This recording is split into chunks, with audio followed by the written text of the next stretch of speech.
Hello बच्चों, let us read this question. A slender uniform rod of mass m and length L is pivoted at one end so that it can rotate in a vertical plane. There is negligible friction at the pivot. The free end is held almost vertically above the pivot and then released. What is the rod's angular acceleration when it makes an angle theta? इस question के लिए जो की concept है वह है rotational motion.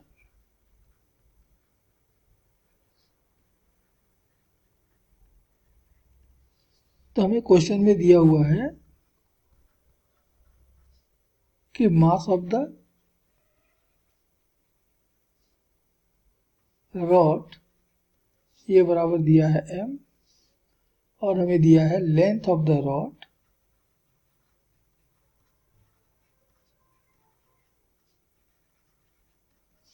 ये दिया हुआ है L। तो हमारा रॉड इनिशियली बिल्कुल सीधा ऊपर की तरफ था, अर्थात ये हमारा इनिशियल पोजीशन हो गया।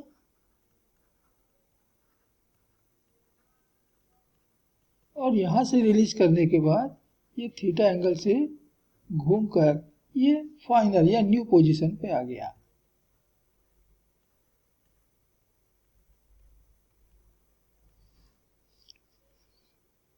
इस रॉड का वेट mg ये ठीक इसके सेंटर से वर्टिकली डाउनवर्ड डायरेक्शन में। हमारा एक्सिस ऑफ रोटेशन इसके एक एंड पर है, यहां से हमारा एक्सिस इस प्लेन के परपेंडिकुलर जा रहा है, तो ये हमारा एक्सिस ऑफ रोटेशन है।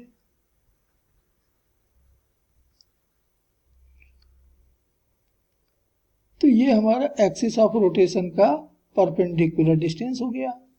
एक्सिस फोर्स से, घुमाने वाले फोर्स से, रोटेटिंग फोर्स से एक्सिस ऑफ रोटेशन का परपेंडिकुलर डिस्टेंस मान लिया r है।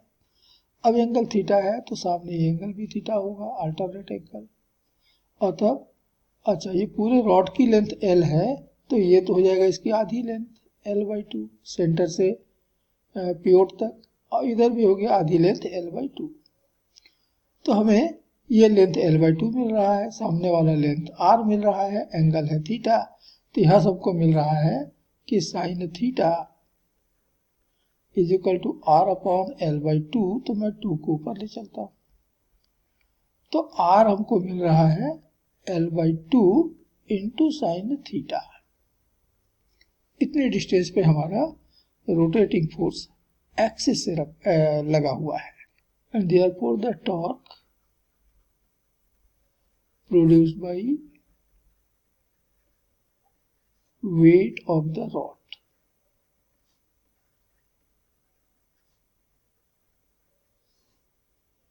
टाउ बराबर होता है R into F.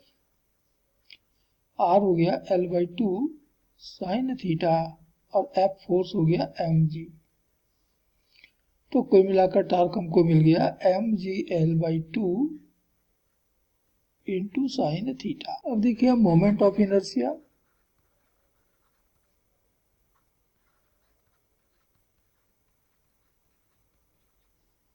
of the rod about the axis, और एक्सिस जा रहा है रॉड के एक एंड से। तो एक एंड से जाने वाले एक्सिस के लिए रॉड की मोमेंट ऑफ इनर्शिया होता है ml²/3।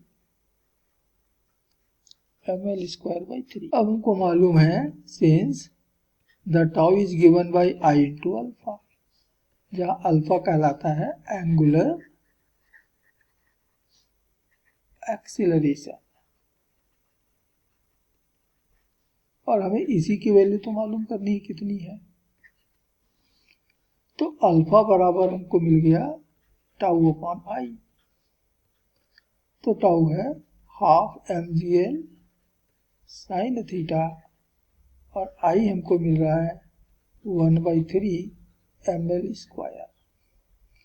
तो एक m यहाँ से कैंसल, एक L भी यहां से कैंसल, 3 आ जाएगा ऊपर, 2 आ जाएगा नीचे,